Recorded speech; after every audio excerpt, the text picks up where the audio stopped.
ಎಲ್ಲರಿಗೂ ನಮಸ್ಕಾರ ಸ್ನೇಹಿತರೆ. ಗೃಹಲಕ್ಷ್ಮಿ ಮತ್ತು ಅನ್ನಭಾಗ್ಯ ಯೋಜನೆಯ ಹಣ ಯಾವಾಗ ಬರುತ್ತೆ ಅಂತ ಸಾಕಷ್ಟು ಜನ ಫಲಾನುಭವಿಗಳು ಪ್ರಶ್ನೆ ಮಾಡ್ತಾ ಇದ್ದಾರೆ. ಇತ್ತೀಚಿನ ದಿನಗಳಲ್ಲಿ ಮಾಧ್ಯಮದವರ ಮುಂದೆ ಹೋಗ್ಬಿಟ್ಟು ಕೂಡ ಕೇಳ್ತಿದ್ದಾರೆ, ನಮಗೆ ಗೃಹಲಕ್ಷ್ಮಿ ಯೋಜನೆಯ 16 ಮತ್ತು 17ನೇ ಕಂತಿನ ಹಣ ಬಂದಿಲ್ಲ, ಅದರ ಜೊತೆಗೆ ಅನ್ನಭಾಗ್ಯ ಯೋಜನೆಯ ಹಣ ಕೂಡ ಬರ್ತಿಲ್ಲ, 3-4 ತಿಂಗಳಿನಿಂದ ಹಣ ಕೊಡ್ತಿಲ್ಲ ಅಂತ ಇಲ್ಲಿ ಫಲಾನುಭವಿಗಳೆಲ್ಲ ಮಾಧ್ಯಮದವರ ಮುಂದೆ ಬಂದು ಹೇಳ್ತಿದ್ದಾರೆ. ಆದ್ದರಿಂದ ಈಗ ಸರ್ಕಾರದವರು ಇದಕ್ಕೆ ಒಂದು ಉತ್ತರ ಕೊಟ್ಟಿರುವಂಥದ್ದು. ಸರ್ಕಾರದವರು ಏನು ಹೇಳಿದ್ದಾರೆ, ಸಿಎಂ ಸಿದ್ದರಾಮಯ್ಯ ಅವರೇ ಮಾತನಾಡಿ ಅವರು ಏನು ಹೇಳಿದ್ದಾರೆ ಅನ್ನುವಂಥದ್ದನ್ನು ಈ ವಿಡಿಯೋದಲ್ಲಿ ತಿಳಿಸಿಕೊಡ್ತೀವಿ.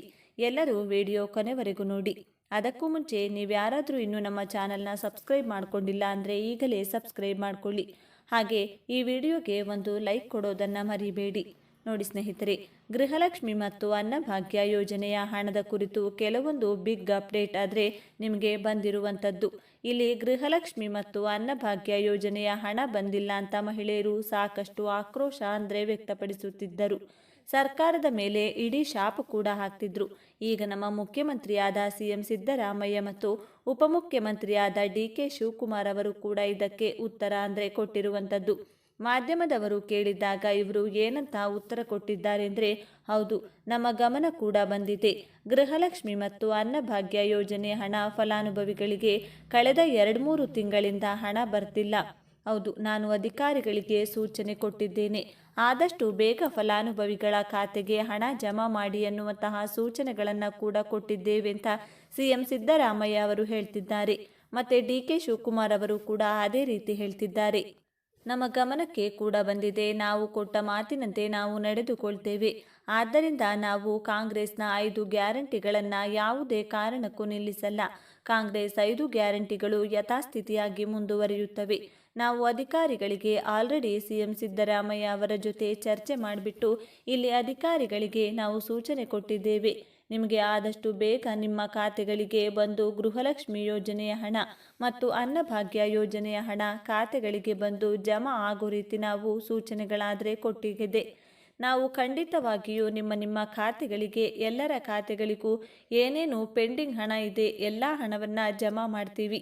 ಗೃಹಲಕ್ಷ್ಮಿ ಯೋಜನೆ ಹಣ 2 ತಿಂಗಳಿಂದ ಅಥವಾ 3 ತಿಂಗಳು ಹಣ ಏನಾದರೂ ಪೆಂಡಿಂಗ್ ಇದ್ದರೆ ಅಷ್ಟು ಹಣವನ್ನು ಒಟ್ಟಿಗೆನೇ ಜಮಾ ಮಾಡ್ತೀವಿ. ಅನ್ನಭಾಗ್ಯ ಯೋಜನೆಯ ಹಣ ಕೂಡ ಏನೇನು ಪೆಂಡಿಂಗ್ ಇದೆ ಆ ಹಣವನ್ನು ಕೂಡ ಜಮಾ ಮಾಡ್ತೀವಿ ಅಂದಿದ್ದಾರೆ. ಇವೆಲ್ಲ ಪ್ರೋಸೆಸ್ ಆಗೋದಕ್ಕೆ ಟೈಮ್ ಬೇಕು, ಆದರೆ ಈ ತಿಂಗಳಲ್ಲಿ ನಿಮಗೆ ಹಣ ಜಮಾ ಆದರೆ ಹಾಗೆ ಆಗುತ್ತೆ. ಮಾರ್ಚ್ ತಿಂಗಳಿನಲ್ಲಿ ನಿಮಗೆ ಗೃಹಲಕ್ಷ್ಮಿ ಯೋಜನೆಯ ಹಣ ಮತ್ತು ಅನ್ನಭಾಗ್ಯ ಯೋಜನೆಯ ಹಣ ನಿಮಗೆ ಜಮಾ ಆಗುತ್ತದೆ ಸ್ನೇಹಿತರೆ. ಅವರು ಶೀಘ್ರದಲ್ಲೇ ಅಂತ ಅವರು ಹೇಳಿದ್ದಾರೆ. ಇಂತಹ ದಿನಾಂಕ ಅಂತ ಹೇಳಿಲ್ಲ, ಆದ್ದರಿಂದ ನಿಮಗೆ ಇದೇ ತಿಂಗಳಲ್ಲಂತೂ ಹಣ ಬರಲ್ಲ. ಮಾರ್ಚ್ ತಿಂಗಳಲ್ಲಿ ಬಂದು ನಿಮ್ಮ ಖಾತೆಗಳಿಗೆ ಹಣ ಜಮಾ ಆಗುತ್ತೆ. ಲಕ್ಷ್ಮೀ ಹೆಬ್ಬಾಳ್ಕರ್ ಅವರು ಅದೇ ರೀತಿ ಹೇಳ್ತಿದ್ದಾರೆ. ಹಣ ಆದರೆ ಬಿಡುಗಡೆ ಆಗಿದೆ ಅಂತ ಇನ್ನು ತಾಲೂಕ್ ಪಂಚಾಯಿತಿಯಿಂದ ಮಹಿಳಾ ಮತ್ತು ಮಕ್ಕಳ ಕಲ್ಯಾಣ ಇಲಾಖೆಗೆ ಹಣ ಕಳಿಸಿಲ್ವಂತೆ. ಅಲ್ಲಿಗೆ ಹಣ ಕಳಿಸಿದ ಮೇಲೆ ನಿಮ್ಮ ಒಂದು ಖಾತೆಗಳಿಗೆ ಹಣ ಜಮಾ ಮಾಡ್ತಾರಂತೆ. ಇನ್ನು ತಾಲೂಕು ಪಂಚಾಯಿತಿಯಲ್ಲಿ ಹಣ ಇದೆ ಅಂತ ಇಲ್ಲಿ ಲಕ್ಷ್ಮೀ ಹೆಬ್ಬಾಳ್ಕರ್ ಅವರು ಕೂಡ ಈ ರೀತಿಯಾಗಿ ಹೇಳಿಕೆಯನ್ನು ಕೊಟ್ಟಿದ್ರು. ಅವರು ಕೂಡ ಇದೇ ತಿಂಗಳಲ್ಲಿ ಹಣ ಜಮಾ ಮಾಡ್ತೀವಿ ಅಂತ ಹೇಳಿಲ್ಲ, ಮಾರ್ಚ್ ಮೊದಲನೇ ವಾರದಲ್ಲಿ ಹಣ ಜಮಾ ಮಾಡ್ತೀವಿ ಅಂತ ಹೇಳಿದ್ದಾರೆ. ನಿಮಗೆ ಈ ತಿಂಗಳಲ್ಲಂತೂ ಗೃಹಲಕ್ಷ್ಮಿ ಮತ್ತು ಅನ್ನಭಾಗ್ಯ ಯೋಜನೆಯ ಹಣ ಬರಲ್ಲ ಸ್ನೇಹಿತರೆ. ಮಾರ್ಚ್ ತಿಂಗಳಿನಲ್ಲಿ ನಿಮಗೆ ಗೃಹಲಕ್ಷ್ಮಿ ಮತ್ತು ಅನ್ನಭಾಗ್ಯ ಯೋಜನೆಯ ಹಣ ಬಂದು ನಿಮ್ಮ ಖಾತೆಗಳಿಗೆ ಜಮಾ ಆಗುತ್ತೆ. ಕರೆಕ್ಟಾಗಿ ಇವರು ಹಣ ಜಮಾ ಮಾಡ್ತಿಲ್ಲ. ಆದ್ದರಿಂದ ನಿಮಗೆ ಗೃಹಲಕ್ಷ್ಮಿ ಮತ್ತು ಅನ್ನಭಾಗ್ಯ ಯೋಜನೆಯ ಹಣ ಮುಂದುವರಿಬೇಕಾ ಇಲ್ಲ ರದ್ದಾಗಬೇಕಾ, ನಿಮ್ಮ ಅಭಿಪ್ರಾಯಗಳೇನು? ಪ್ರತಿಯೊಬ್ಬರು ವಿಡಿಯೋಗೆ ಲೈಕ್ ಮಾಡಿಬಿಟ್ಟು ಕಮೆಂಟ್ ಮಾಡಿ ತಿಳಿಸಿ. 70 ವರ್ಷ ಮೇಲ್ಪಟ್ಟ ಹಿರಿಯ ನಾಗರಿಕರಿಗೆ ಸಿಹಿ ಸುದ್ದಿ. ಆಯುಷ್ಮಾನ್ ಕಾರ್ಡ್ ಮೂಲಕ 5 ಲಕ್ಷ ರೂಪಾಯಿವರೆಗೆ ಉಚಿತ ಚಿಕಿತ್ಸೆ ಪಡೆಯಲು ಮಾರ್ಗದರ್ಶಿ. ಕೇಂದ್ರ ಸರ್ಕಾರವು 70 ವರ್ಷ ಮೇಲ್ಪಟ್ಟ ಹಿರಿಯ ನಾಗರಿಕರಿಗಾಗಿ ವಿಶೇಷ ಆರೋಗ್ಯ ಯೋಜನೆಯನ್ನು ಪರಿಚಯಿಸಿದೆ. ಆಯುಷ್ಮಾನ್ ಭಾರತ್ ಯೋಜನೆಯಲ್ಲಿ ಬದಲಾವಣೆಗಳು. ಹೌದು, ಹಳೆಯ ವಯೋಮಾನದ ಜನರಿಗಾಗಿ ಹೊಸ ಬಗೆಗಿನ ಭರವಸೆಗಳನ್ನು ಒದಗಿಸುತ್ತವೆ. 5 ಲಕ್ಷ ರೂಪಾಯಿವರೆಗೆ ಉಚಿತ ಚಿಕಿತ್ಸೆ ನೀಡುವ ಈ ಯೋಜನೆಯು ದೊಡ್ಡ ಆರೋಗ್ಯ ವೆಚ್ಚದ ಸಮಸ್ಯೆಯನ್ನು ಸಮರ್ಥವಾಗಿ ನಿರ್ವಹಿಸಲು ಸಹಾಯಕವಾಗಲಿದೆ. ಆಯುಷ್ಮಾನ್ ಭಾರತ್ ಯೋಜನೆ ಬಗ್ಗೆ ಒಂದು ಅವಲೋಕನ. ಆಯುಷ್ಮಾನ್ ಭಾರತ್ ಯೋಜನೆ ಪ್ರಧಾನಮಂತ್ರಿ ಜನಾರೋಗ್ಯ ಯೋಜನೆ ಎಂದು ಕರೆಯಲ್ಪಡುತ್ತದೆ.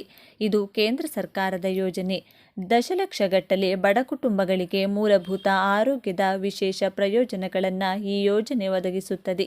ಆದರೆ ಇತ್ತೀಚಿನ ಪರಿಷ್ಕರಣೆಗಳಿಂದ 70 ವರ್ಷ ಮೇಲ್ಪಟ್ಟ ಹಿರಿಯ ನಾಗರಿಕರಿಗೆ ವಿಶೇಷ ಬಡ್ತಿ ನೀಡಲಾಗಿದೆ. ಈ ಯೋಜನೆಯಡಿ 70 ವರ್ಷ ಮೇಲ್ಪಟ್ಟ ಹಿರಿಯರು ತಮ್ಮ ಕುಟುಂಬದ ಅರ್ಹತೆಯನ್ನು ನೋಡದೆ 5 ಲಕ್ಷದವರೆಗೆ ಉಚಿತ ಚಿಕಿತ್ಸೆಯನ್ನು ಪಡೆಯಬಹುದು. ಇದರಿಂದ ಅವರ ಜೀವನವನ್ನು ನಿರ್ಬಂಧಿಸುವಂತಹ ದೊಡ್ಡ ವೈದ್ಯಕೀಯ ವೆಚ್ಚಗಳು ಕಡಿಮೆಯಾಗುತ್ತವೆ. ಹಿರಿಯ ನಾಗರಿಕರಿಗೆ ಆಯುಷ್ಮಾನ್ ಕಾರ್ಡ್ ಮಾಡುವ ಪ್ರಕ್ರಿಯೆ. ಈ ಯೋಜನೆಯ ಪ್ರಯೋಜನ ಪಡೆಯಲು ನೋಂದಣಿ ಮಾಡುವುದು ಅವಶ್ಯಕ. ನೋಂದಣಿ ಪ್ರಕ್ರಿಯೆಯನ್ನು ಸರಳಗೊಳಿಸಲಾಗಿದೆ ಮತ್ತು ಇದನ್ನು ಆನ್ಲೈನ್ ಅಥವಾ ಆಫ್ಲೈನ್ ರೀತಿ ಮಾಡಬಹುದು. ಆನ್ಲೈನ್ ನೋಂದಣಿ ವಿಧಾನ. ಅಧಿಕೃತ ವೆಬ್ಸೈಟ್ಗೆ ಭೇಟಿ. https:/beneficiary.nha.gov.in ಗೆ ಹೋಗಿ ಮೊಬೈಲ್ ಸಂಖ್ಯೆ ಬಳಸಿ ಲಾಗಿನ್ ಸೃಷ್ಟಿಸಿ. ನೀವು ನಿಮ್ಮ ಫೋನ್ ಸಂಖ್ಯೆಯನ್ನು ನಮೂದಿಸಿದ ಮೇಲೆ OTPಯನ್ನು ಪ್ರವೇಶಿಸಿ.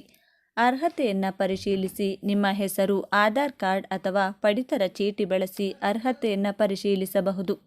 ವಿವರಗಳನ್ನು ಭರ್ತಿ ಮಾಡಿ. ನಿಮ್ಮ ಆಧಾರ್ ಕಾರ್ಡ್, eKYC ಮಾಹಿತಿಯನ್ನು ದೃಢೀಕರಿಸಿ ಮತ್ತು ಇತ್ತೀಚಿನ ಫೋಟೋವನ್ನು ಅಪ್ಲೋಡ್ ಮಾಡಿ. ಆಯುಷ್ಮಾನ್ ಕಾರ್ಡ್ ಡೌನ್ಲೋಡ್ ಮಾಡಿ. ನೀವು ಎಲ್ಲ ವಿವರಗಳನ್ನು ಭರ್ತಿ ಮಾಡಿದ ನಂತರ ನಿಮ್ಮ ಆಯುಷ್ಮಾನ್ ಕಾರ್ಡನ್ನು ಡೌನ್ಲೋಡ್ ಮಾಡಬಹುದು. ಆಫ್ಲೈನ್ ಪ್ರಕ್ರಿಯೆ. ನಿಮ್ಮ ಹತ್ತಿರದ ಸಾಮಾನ್ಯ ಸೇವಾ ಕೇಂದ್ರ ಅಥವಾ ಆಯುಷ್ಮಾನ್ ಭಾರತ್ ನೋಂದಣಿ ಕೇಂದ್ರಕ್ಕೆ ಭೇಟಿ ನೀಡಿ. ಅಗತ್ಯ ದಾಖಲೆಗಳನ್ನು ಒದಗಿಸಿ. ಆಧಾರ್ ಕಾರ್ಡ್, ಪಡಿತರ ಚೀಟಿ, ಇತ್ತೀಚಿನ ಪಾಸ್ಪೋರ್ಟ್ ಗಾತ್ರದ ಫೋಟೋ. ನೋಂದಣಿ ಪ್ರಕ್ರಿಯೆ ಪೂರ್ಣಗೊಳಿಸಿ ತಮ್ಮ ಅರ್ಹತೆಯನ್ನು ದೃಢೀಕರಿಸಿದ ನಂತರ ಕಾರ್ಡನ್ನು ಮುದ್ರಿಸಲಾಗುವುದು. ಆಯುಷ್ಮಾನ್ ಕಾರ್ಡ್ ಪಡೆಯಲು ಅಗತ್ಯ ದಾಖಲೆಗಳು. ಆಧಾರ್ ಕಾರ್ಡ್ ಗುರುತಿನ ಪ್ರಮಾಣಕ್ಕಾಗಿ ನಿವಾಸ ಪುರಾವೆ, ಇಲ್ಲಿಗೆ ನೀವೇ ನಿವಾಸಿಯಾಗಿರುವುದನ್ನು ದೃಢೀಕರಿಸಲು. ಪಡಿತರ ಚೀಟಿ ನಿಮ್ಮ ಕುಟುಂಬದ ಆರ್ಥಿಕ ಸ್ಥಿತಿಯ ವಿವರಕ್ಕಾಗಿ. ಚಿಕಿತ್ಸೆಯ ಪ್ರಕಾರ ಮತ್ತು ಪ್ರಯೋಜನಗಳು. ಈ ಯೋಜನೆಯಡಿ ಹೃದಯ ಶಸ್ತ್ರಚಿಕಿತ್ಸೆ, ಕ್ಯಾನ್ಸರ್ ಚಿಕಿತ್ಸೆ, ಮೂತ್ರಪಿಂಡ ಕಸಿ, ಕಿವಿ ಮತ್ತು ಕಣ್ಣು ಶಸ್ತ್ರಚಿಕಿತ್ಸೆ ಸೇರಿದಂತೆ 1500ಕ್ಕೂ ಹೆಚ್ಚು ಗಂಭೀರ ಕಾಯಿಲೆಗಳಿಗೆ ಉಚಿತ ಚಿಕಿತ್ಸೆಯನ್ನು ಪಡೆಯಬಹುದು. ಯಾವ ರೀತಿಯ ಆಸ್ಪತ್ರೆಗಳು ಇದರ ಭಾಗ? ಭಾರತದಾದ್ಯಂತ 29,000ಕ್ಕೂ ಹೆಚ್ಚು ಆಸ್ಪತ್ರೆಗಳು ಆಯುಷ್ಮಾನ್ ಭಾರತ್ ಯೋಜನೆಯ ಅಡಿಯಲ್ಲಿ ನೋಂದಣಿಗೊಂಡಿವೆ. ಈ ಆಸ್ಪತ್ರೆಗಳಲ್ಲಿ ನಗದು ರಹಿತ ಮತ್ತು ಕಾಗದರಹಿತ ಸೇವೆಗಳನ್ನು ಪಡೆಯಬಹುದು.